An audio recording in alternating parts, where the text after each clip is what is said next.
My name is Boffer Bings. I was born of honest parents in one of the humbler walks of life, my father being a manufacturer of dog oil, and my mother having a small studio in the shadow of the village church where she disposed of unwelcome babes. In my boyhood, I was trained to habits of industry. I not only assisted my father in procuring dogs for his vats, but was frequently employed by my mother to carry away the debris of her work in the studio. In performance of this duty, I sometimes had need of all my natural intelligence, for all the law offices of the vicinity were opposed to my mother's business. They were not elected on an opposition ticket, and the matter had never been made a political issue in those days. It just happened so. My father's business of making dog oil was, naturally, less unpopular, though the owners of missing dogs sometimes regarded him with suspicion, which was reflected to some extent upon me. My father had as silent partners all the physicians of the town, who seldom wrote a prescription which did not contain what they were pleased to designate as oilus caninus. It is really the most valuable medicine ever discovered, but most persons are unwilling to make personal sacrifices for the afflicted, and it was evident that many of the fattest dogs in town had been forbidden to play with me, a fact which pained my young sensibilities, and at one time came near driving me to become a pirate. Looking back upon those days, I cannot but regret, at times, that by indirectly bringing my beloved parents to their death, I was the author of misfortunes profoundly affecting my future. One evening, while passing my father's oil factory with the body of a foundling from my mother's studio, I saw a constable who seemed to be closely watching my movements. Young as I was, I had learned that a constable's acts of whatever apparent character are prompted by the most reprehensible motives, and I avoided him by dodging into the oilery by a side door which happened to stand ajar. I locked it at once and was alone with my dead. My father had retired for the night. The only light in the place came from the furnace, which glowed a deep, rich crimson under one of the vats, casting ruddy reflections on the walls. Within the cauldron, the oil still rolled in indolent rumbles, occasionally pushing to the surface a piece of dog. Seating myself to wait for the constable to go away, I held the body of the foundling in my lap and tenderly stroked its short silken hair. Ah, how beautiful it was! Even at that early age, I was passionately fond of children, and as I looked upon this cherub, I could almost find it in my heart to wish that the small red wound upon its breast, the work of my dear mother, had not been mortal. It had been my custom to throw the babes into the river, which nature had thoughtfully provided for the purpose. But that night I did not dare to leave the oilery for fear of the constable. After all, I said to myself, it cannot greatly matter if I put it into this cauldron. My father will never know the bones from those of a puppy, and the few deaths which may result from administering another kind of oil for the incomparable oilus caninus, are not important in a population which increases so rapidly.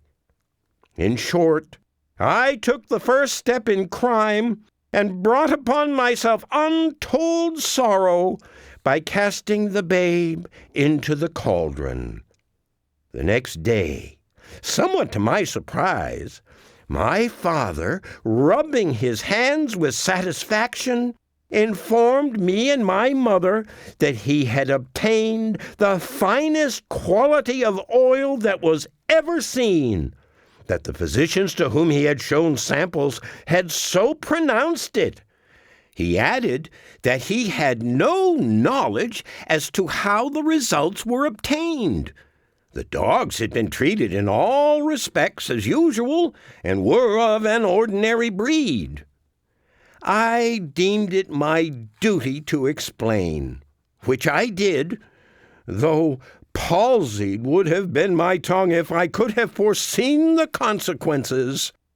Bewailing their previous ignorance of the advantages of combining their industries, my parents at once took measures to repair the error. My mother removed her studio to a wing of the factory building, and my duties in connection with the business ceased. I was no longer required to dispose of the bodies of the small superfluous, and there was no need of alluring dogs to their doom, for my father discarded them altogether, although they still had an honorable place in the name of the oil. So suddenly thrown into idleness, I might naturally have been expected to become vicious and dissolute, but I did not. The holy influence of my dear mother was ever about me to protect me from the temptations which beset youth, and my father was a deacon in a church. Alas, that through my fault these estimable persons should have come to so bad an end. Finding a double profit in her business, my mother now devoted herself to it with a new enthusiasm. She removed not only superfluous and unwelcome babes to order, but went out into the highways and byways, gathering in children of a larger growth, and even such adults as she could entice to the oilery.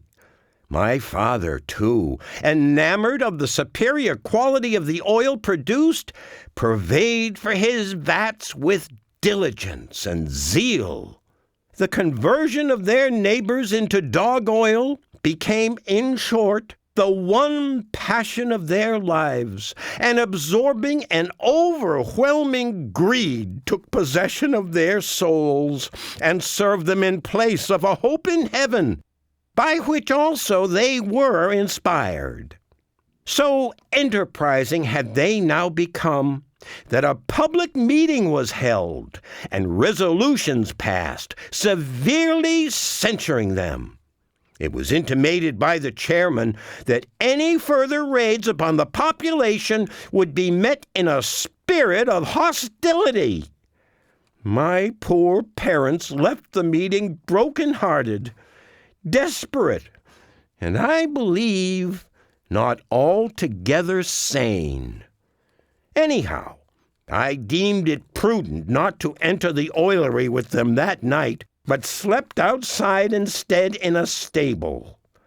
At about midnight, some mysterious impulse caused me to rise and peer through a window into the furnace room, where I knew my father now slept. The fires were burning as brightly as if the following day's harvest had been expected to be abundant. One of the large cauldrons was slowly walloping with a mysterious appearance to self-restraint, as if it bided its time to put forth its full energy. My father was not in his bed. He had risen in his night clothes and was preparing a noose in a strong cord. From the looks which he cast at the door of my mother's bedroom, I knew all too well the purpose that he had in mind. Speechless and motionless with terror, I could do nothing in prevention or warning. Suddenly, the door of my mother's apartment was opened noiselessly, and the two confronted each other, both apparently surprised. The lady also was in her night clothes, and she held in her right hand the tool of her trade, a long, narrow-bladed dagger. She, too, had been unable to deny herself the last profit which the unfriendly action of the citizens and my absence had left her. For one instant they looked into each other's blazing eyes, and then sprang together with indescribable fury. Round and round the room they struggled, the man cursing, the woman shrieking, both fighting like demons, she to strike him with the dagger, he to strangle her with his great bare hands. I know not how long I had the unhappiness to observe this disagreeable instance of domestic infelicity. But at last, after a more than usually vigorous struggle, the combatants suddenly moved apart. My father's breast and my mother's weapon showed evidences of contact. For another instant, they glared at each other in the most unamiable way. Then my poor wounded father, feeling the hand of death upon him, leaped forward unmindful of resistance, grasped my dear mother in his arms, dragged her to the side of the boiling cauldron, collected all his failing energies, and sprang in with her. In a moment, both had disappeared, and were adding their oil to that of the committee of citizens who had called the day before with an invitation to the public meeting. Convinced that these unhappy events closed to me every avenue to an honorable career in that town, I removed to the famous city of Otumwee, where these memoirs are written, with a heart full of remorse for a heedless act entailing so dismal a commercial disaster.